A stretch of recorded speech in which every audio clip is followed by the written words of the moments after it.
Coming up on Ag Week TV, USDA begins shaping labels for cell-cultured food products. Sugar producers get some good news on 2021 production and payments. Changes may be coming for Dicamba use in the 2022 growing season. And a new electronic grading system may be a game changer for the potato industry.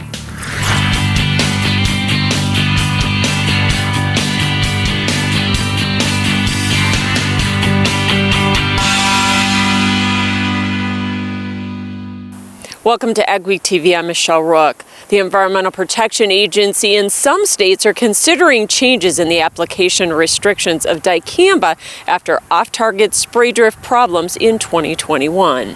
After a record 340 drift complaints in 2021, the Minnesota Department of Agriculture announced they're working with EPA and product manufacturers to implement state-specific restrictions on 4 Dicamba products for the 2022 growing season.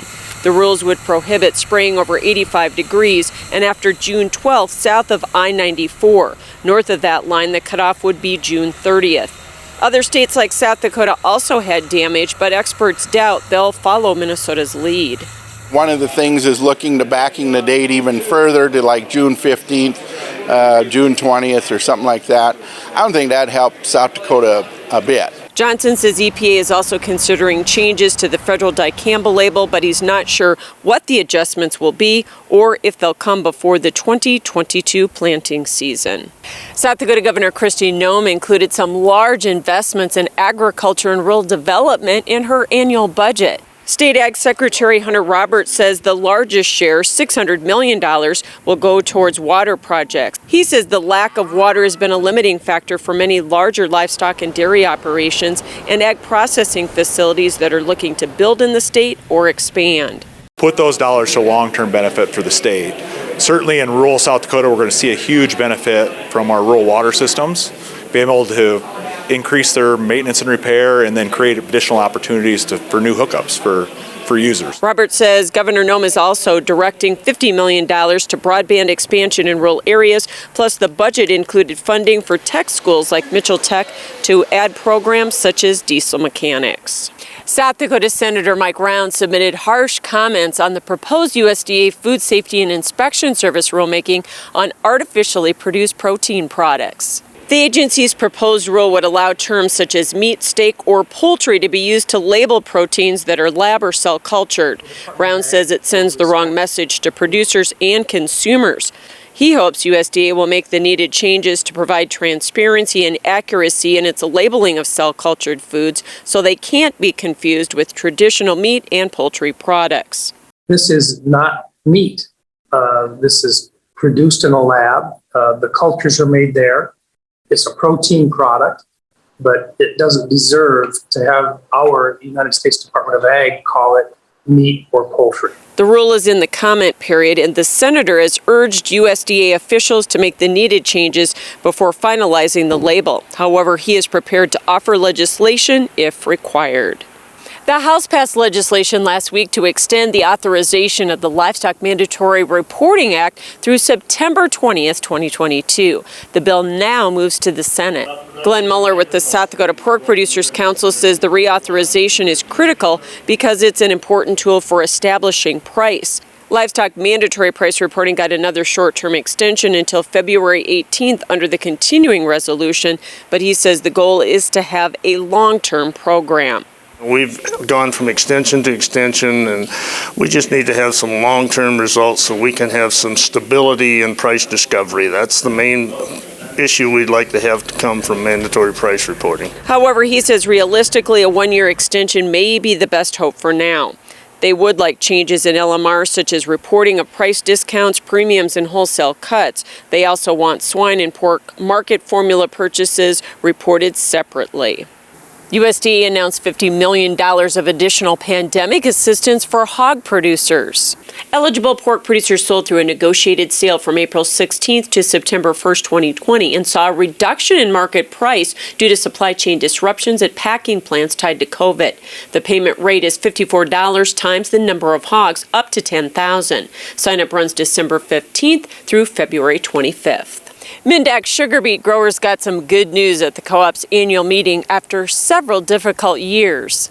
Mindac CEO Kurt Wickstrom says although the 2021 crop started out in a drought, August rains really boosted tonnage to a record-breaking 31 tons per acre. The co-op forecast an initial payment of $44 a ton. That's a 46% increase from last year's initial projection.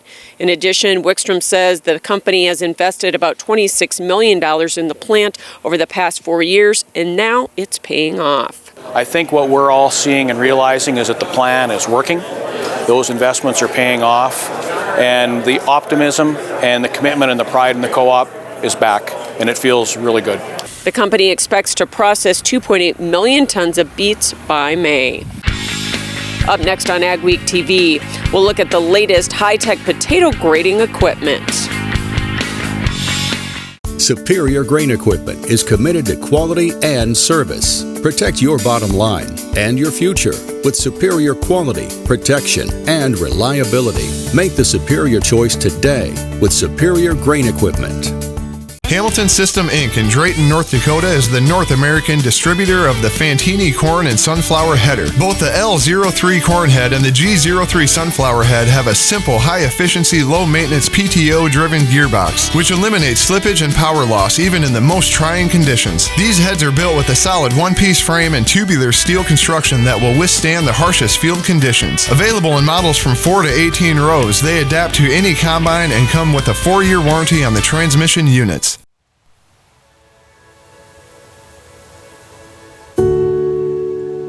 Every season has an end. After spending your whole life building something, it can be hard to move on to your next stage in life.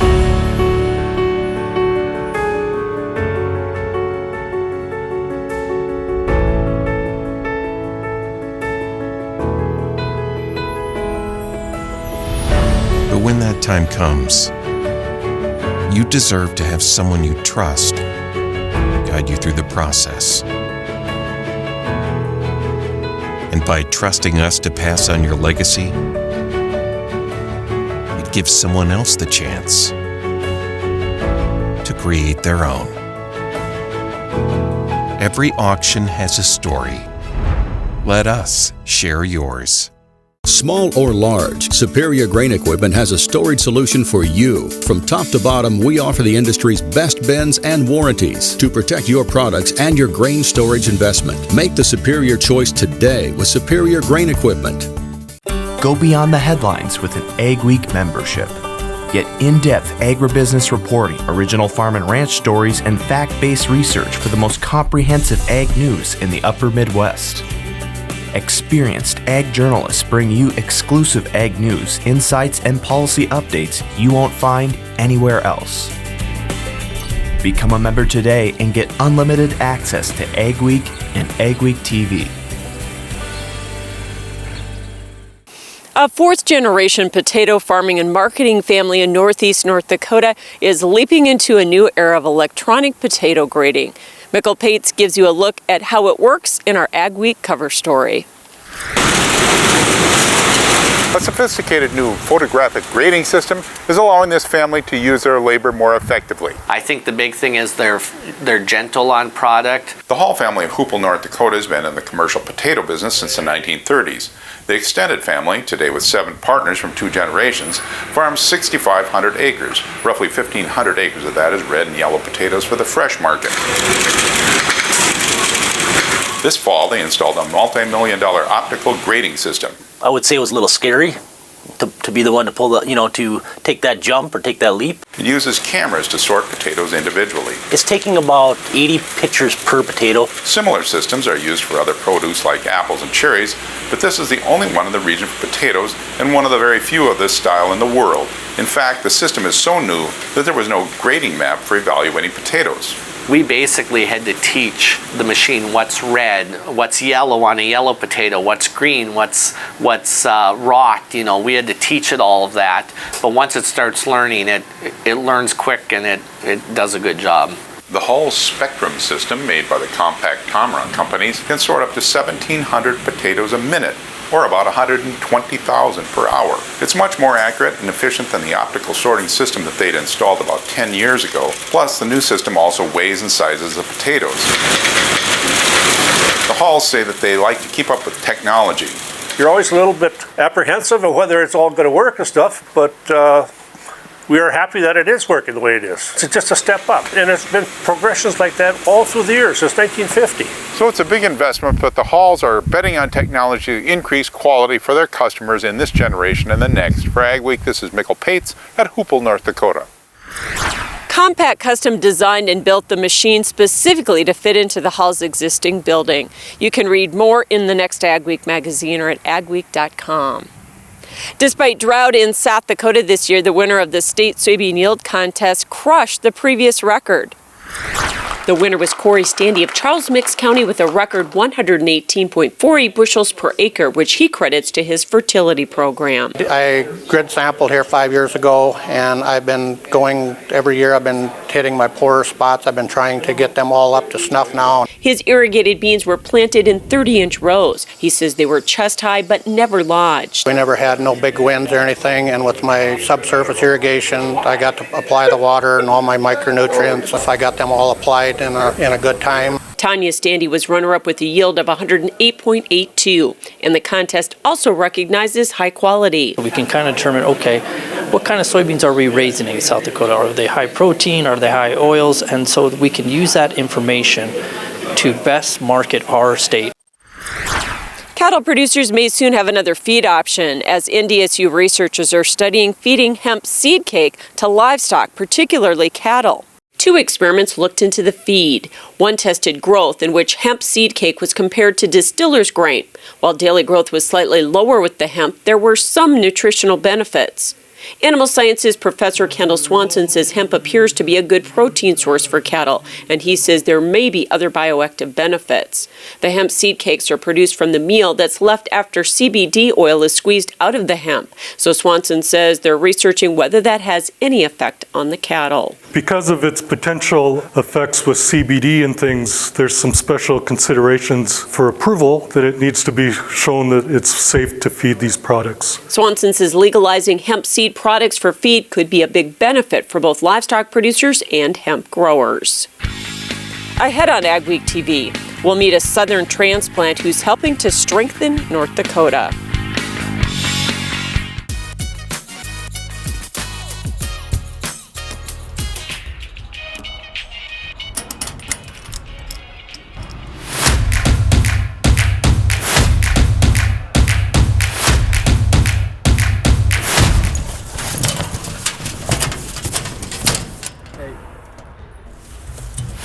Some things in life are hard.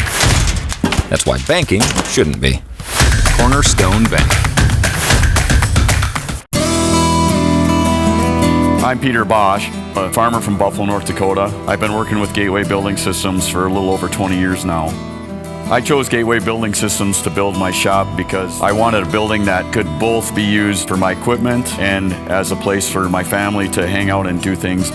I decided to go with Brock grain bins on my farm because we've had several of them over the years. My favorite thing about them is how fast the unloaders can take the grain out of the bin and get me on the road to the elevator.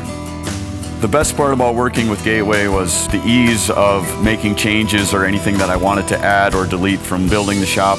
The design crew there was very easy to work with and met and exceeded all my expectations.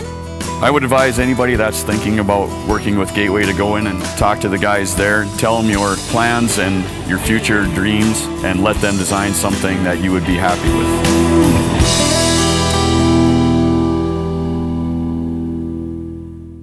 Hamilton System Inc. in Drayton, North Dakota is the North American distributor of the Fantini corn and sunflower header. Both the L03 corn head and the G03 sunflower head have a simple, high-efficiency, low-maintenance PTO-driven gearbox, which eliminates slippage and power loss even in the most trying conditions. These heads are built with a solid one-piece frame and tubular steel construction that will withstand the harshest field conditions. Available in models from 4 to 18 rows, they adapt to any combine and come with a 4-year warranty on the transmission units.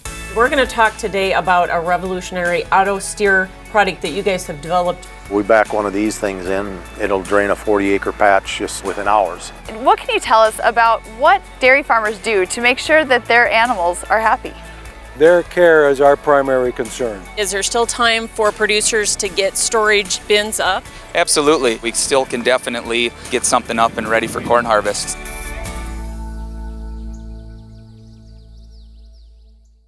Some rare December weather events took place this week in our region. Will the rest of the month and year continue to be volatile? Here's John with our AccuWeather outlook.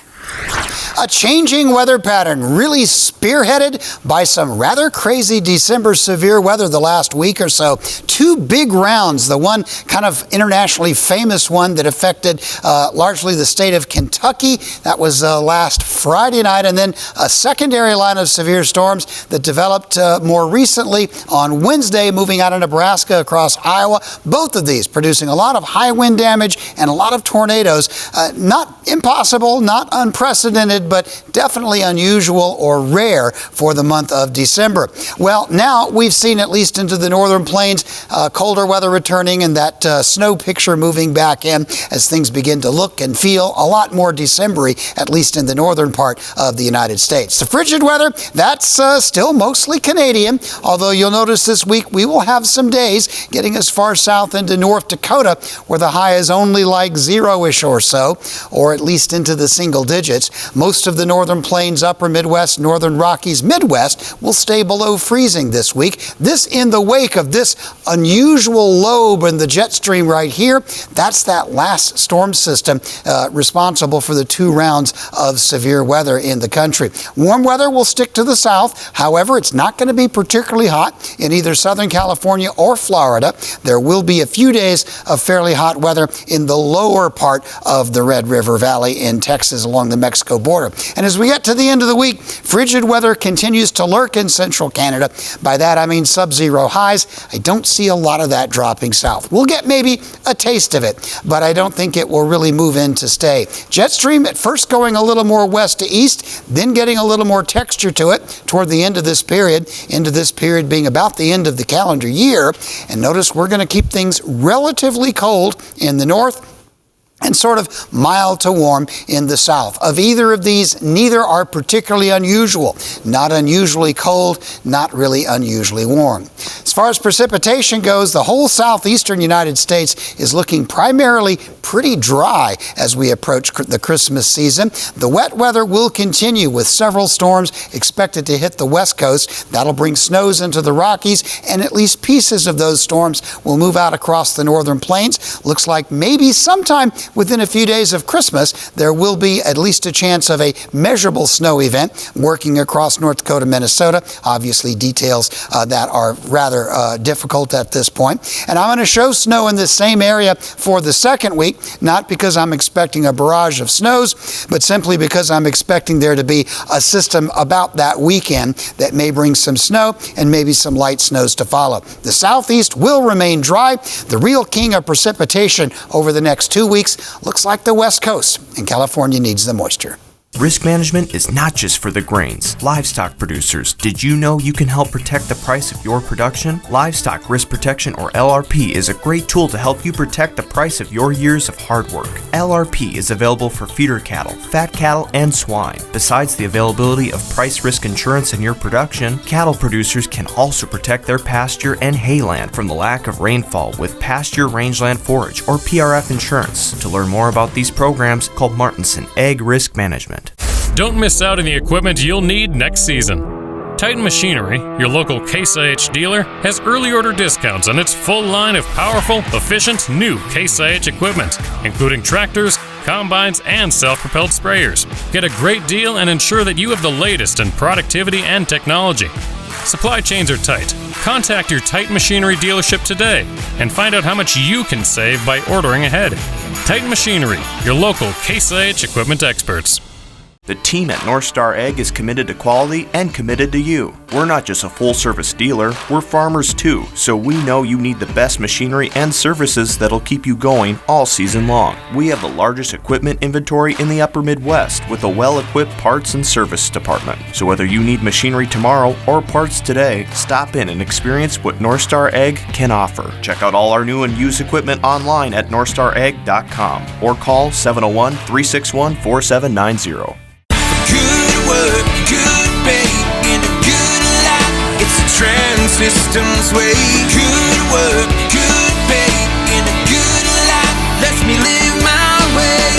Good work, good pay, and a good life. Trans Systems way.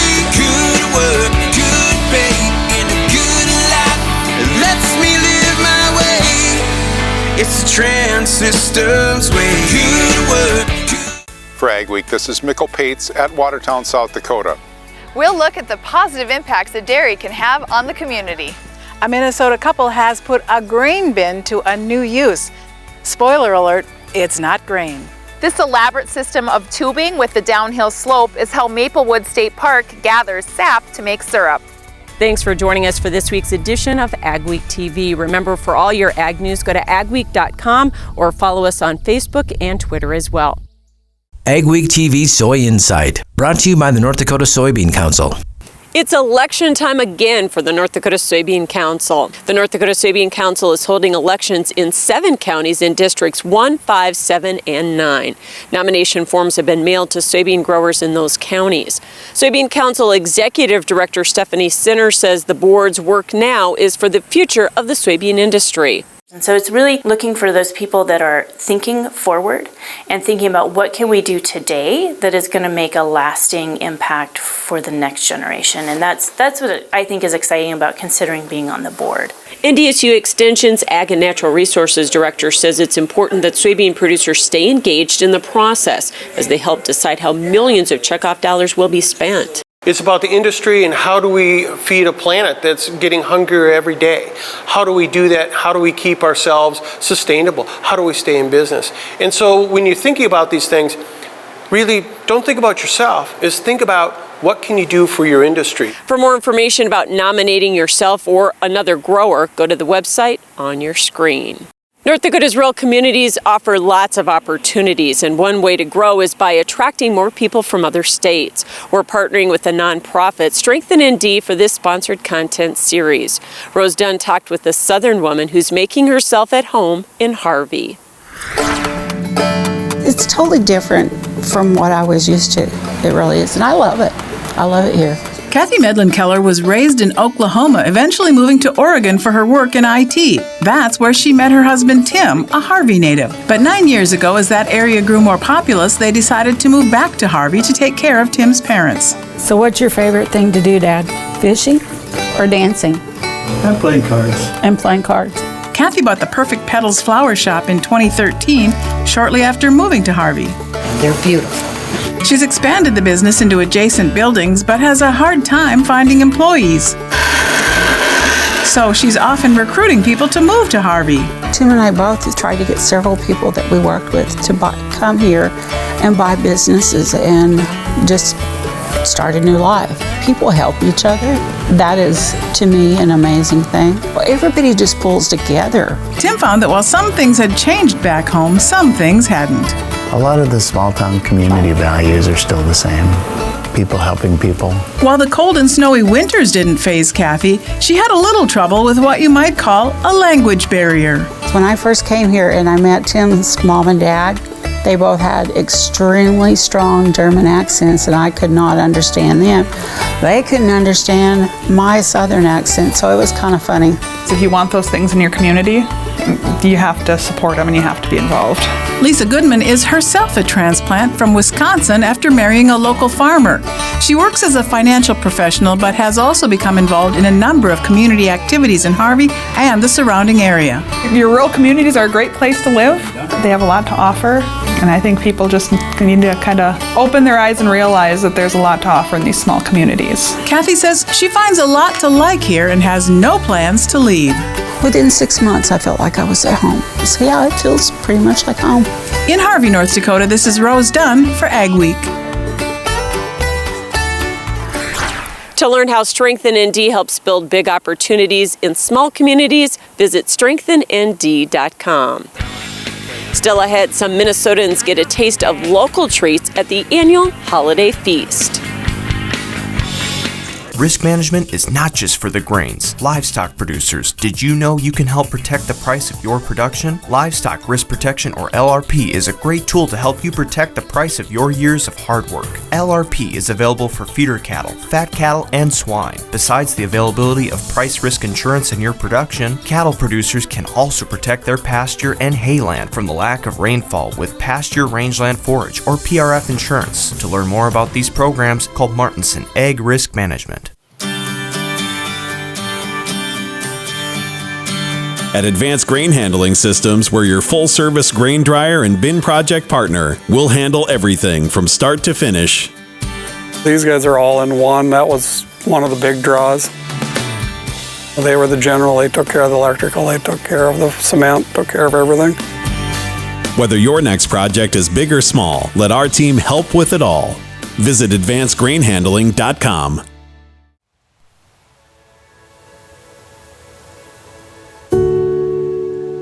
Every season has an end.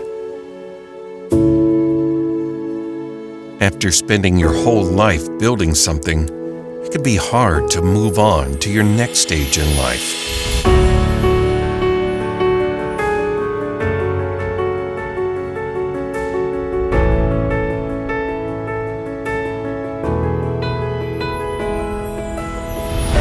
But when that time comes, you deserve to have someone you trust guide you through the process. And by trusting us to pass on your legacy,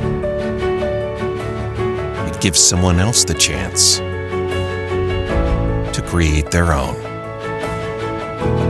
Every auction has a story. Let us share yours. Go beyond the headlines with an Ag Week membership. Get in-depth agribusiness reporting, original farm and ranch stories, and fact-based research for the most comprehensive ag news in the upper Midwest.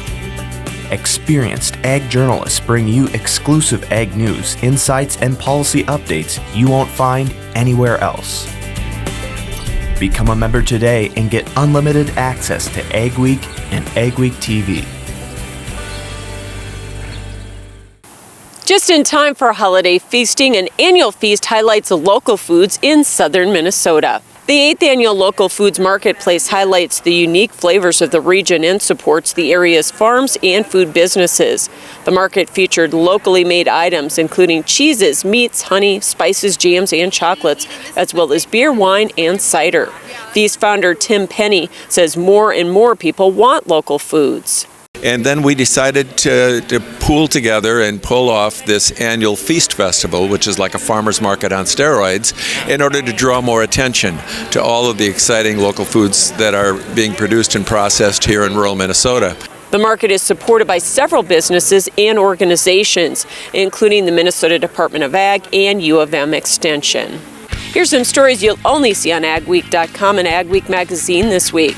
6 ag organizations have joined forces to defray some of the costs associated with wetland mitigation and what's the latest with the aquaculture industry in Minnesota.